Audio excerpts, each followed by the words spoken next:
Hi grade 4s, today we are doing short division again. This time short division number 2, and we are working with 6 times tables.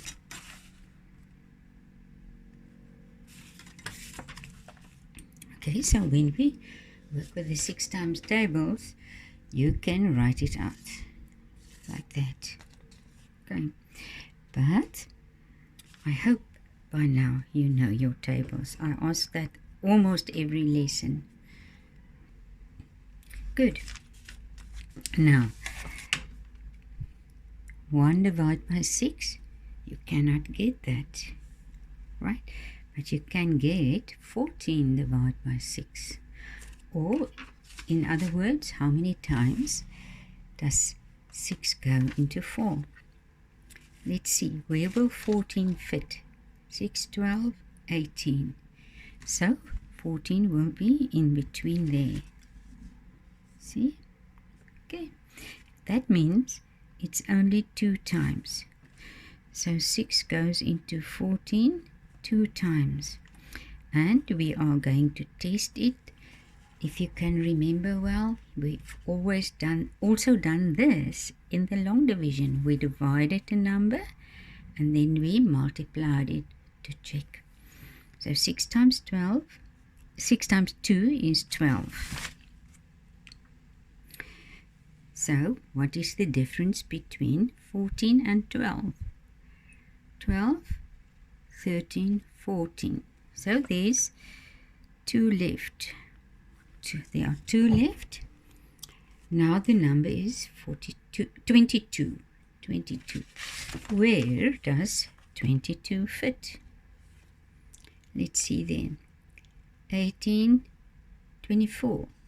Right in between there. So we see 1, 2, 3 times. Or 6, 12, 18. If you go more than 3 times, it is 24, and we have 22 here, so it's too much. So 3. 6 times 3 is 18. What is the difference between 22 and 18? 18, 19, 20, 21, 22. 4. So there are 4 left. With English, not rest, but remain 4. There remains 4. Okay, remain. So, now what? Is there still another number where we can put that remainder? No. So, then you write it like that. 4 sweets for you left over. Next number will be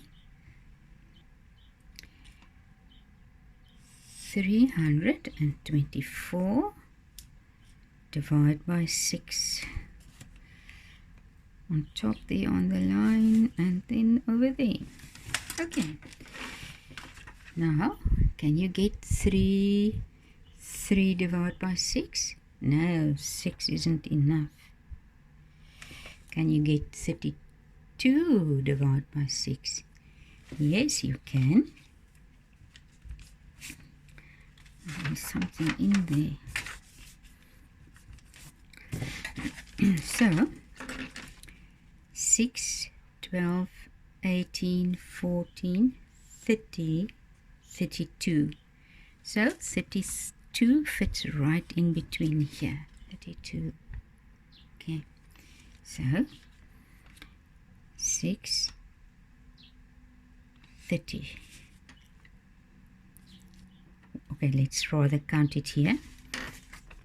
1, 2, 3, 4, 5.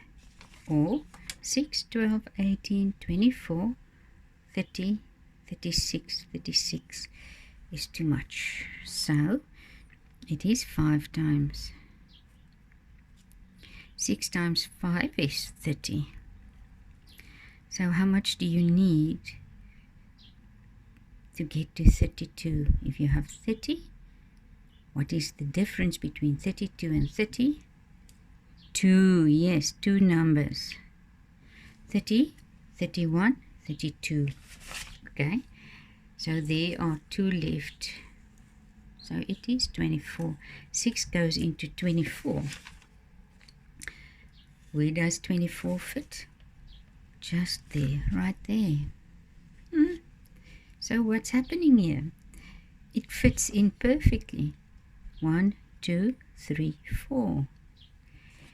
6 goes into 24 4 times. 6 times 4 is 24. So what do you see? 24, 24. Nothing left. So there is no remainder. Wonderful. Okay. Now we're done with the first 2 sums. Our next number will be 716.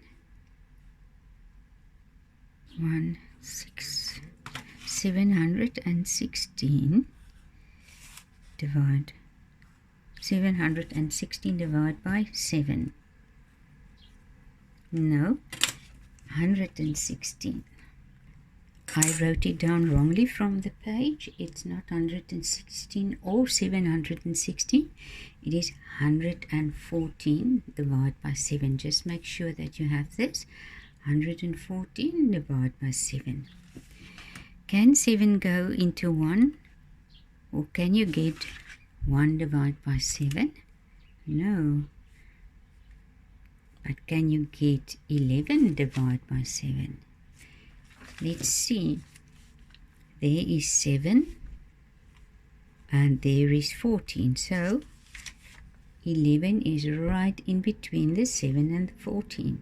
So it means 7 goes in there only 1 time.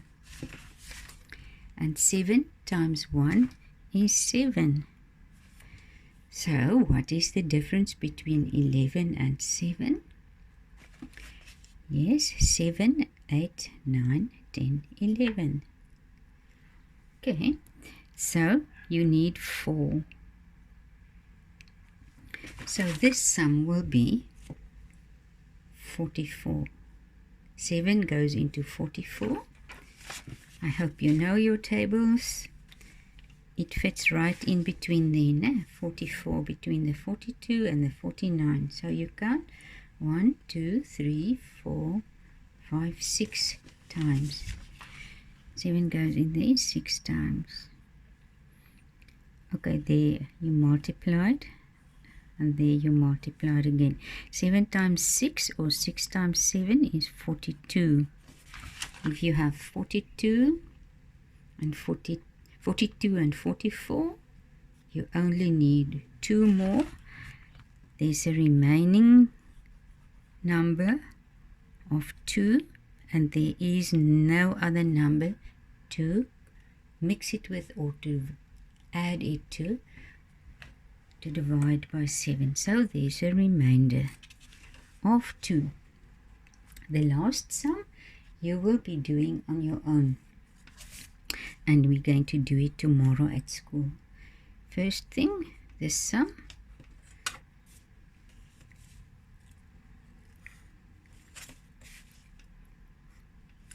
Divide by 6.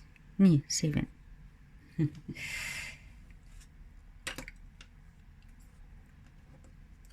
I think let's try this. This is the same number, but we'll see. 7 goes into 3, can it? 3 goes in 3 divided by 7, you can't. But what will you do to divide 32 by 7? Well, I mustn't tell you. Okay, I'm going to write the correct sum quick. Okay, here's the number.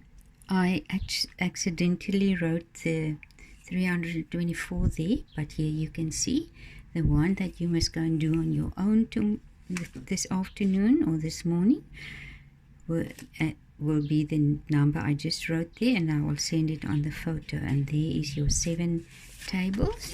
So you must work this one out all by yourself, and we're going to discuss this last one tomorrow at school. So you just need to finish this one completely on your own. So thank you for listening. Have a lovely day.